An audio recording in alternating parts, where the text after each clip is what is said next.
kay isang 2019 isang Patubas Festival umpisa ang aton artivism sa merkado. Kundiin nagpinta kita dito sa mga tawo nga mga serbisyo sa kagabaligya sa ilang produkto.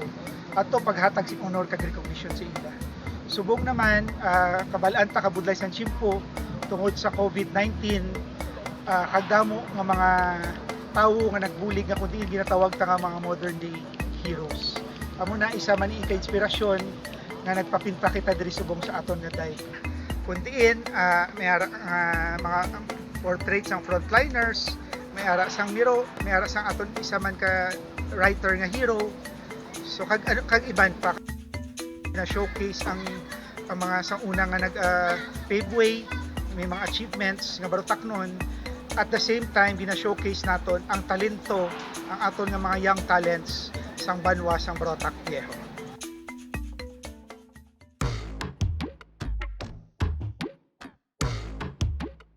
Para sa akon ang impact sang mural sige sa aton nga Barutaknon ini maging awareness kag reminder sa aton sang kung ano ang mga bagay nga duna gid sa aton nga Banwa. First kay Sir Leon Siong nang hindi ko man siya personal kilala pa na introduce sa ako niya siya ang akon nga obrahon kay research ko siya dito ko na kita nga isa siya ka dungganon nga tawo nga saranggid maipabugal naton as Barutaknon.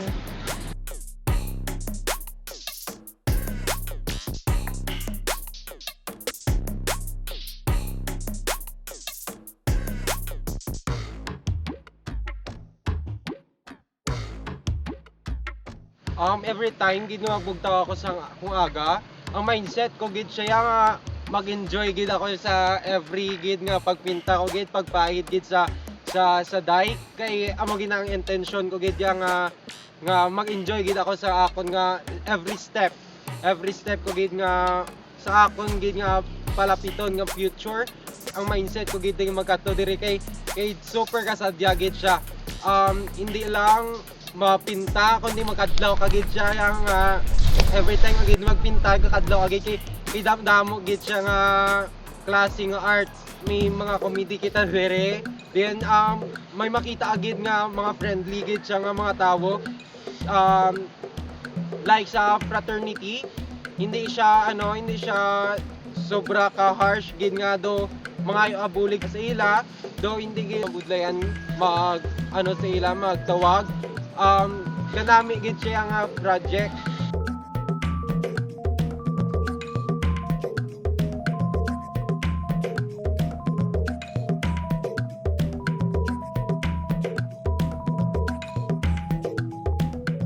Bali, ang na-learn ko sa akon nga subject sa ginhatag sa akon sini about sa miro.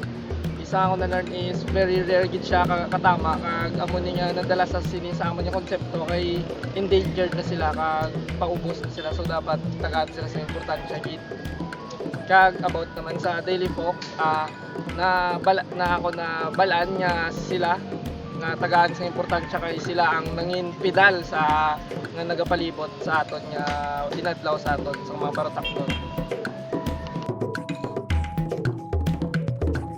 Ang na-learn ko subong sa apat ka adlaw nga pintanay is kami nga mga kasimanwa gabuligay sa isa ka project para sa Barotac Viejo. Last the fact, ang nag-ubra sini ang aton nga mga painters which is originally from Barotac Viejo.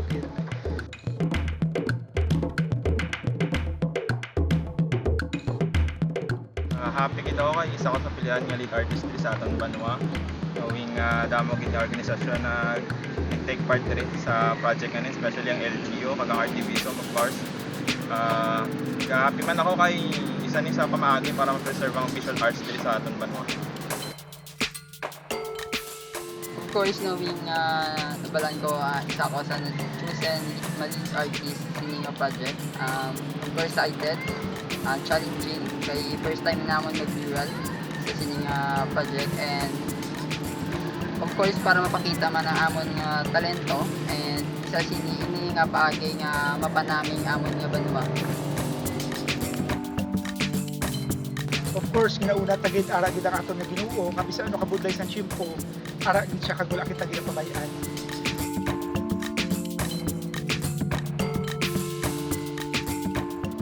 Well, sa mga challenges nga na-face namon dali, especially sa akon, sa pagpinta dali sa aton nga dike, ang inauna gid kalabanan siguro hambal man niya ang slope sang aton nga dike medyo hindi gawa tapad, so medyo makapoy pinta. Kag sa pagid ang panahon man, pero subong nag-ulan-ulan, so medyo amo ng mga hindrance amon na pangatubang diri sa pagpinta sa dike.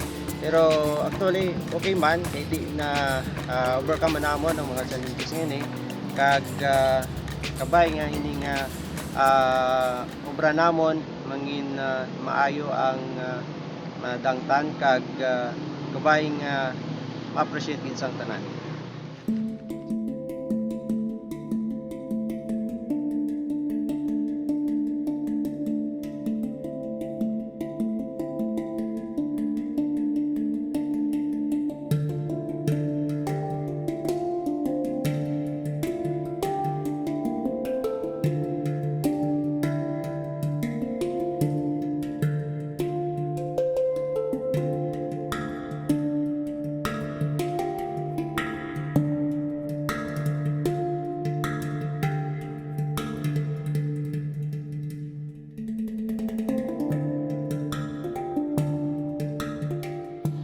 Ang mapabatsyag ko guro sa tawo sa mural nga ni ang importansya sang icon sang Barutaknon kag mapabatsyag ko sila nga ma-inspire sila sa amon nga artwork kay through artwork magahatag ini kaalam sa ila.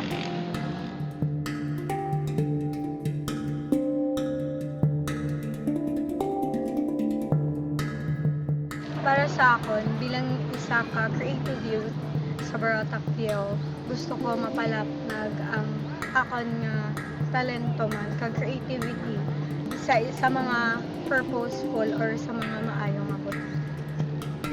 This will also serve as an do ato na ning dako nga art exhibit nga kuntiin kung maglagaw-lagaw din pumuluyo kay damo man na diga walking kaga jogging makadugang ini sa nami isang lugar. Ginaplanuhan ta man nga pasugaan through the efforts mang sa aton nga Department of Public Works and Highways para kung diin bisan gabi na hindi lang nga masanag ang lugar, may ara pa sila mga tananawon.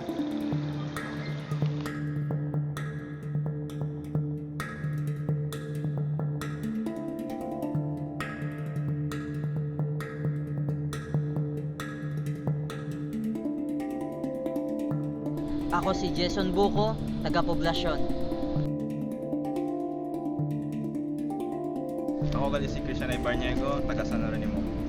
Ako si Kian Barbeno, taga San Jeronimo. Ako gali si Bensian Biong, taga Vista Alegre. Ako si Mart Angelo Abela, taga San Lucas. Ako si Rafael Jester Indicio, taga San Lucas. Ako si Litonin Banyaria, taga San Lucas. Ako si Kayla Buenavista, taga Poblasyon.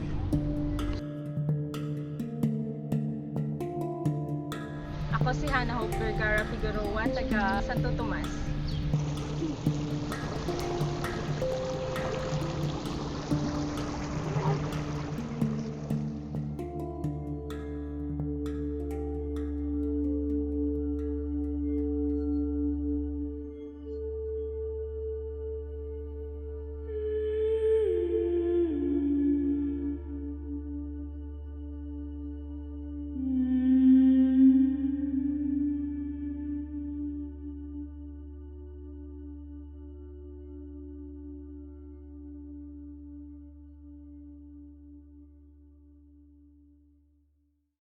tak tak din tak din tak din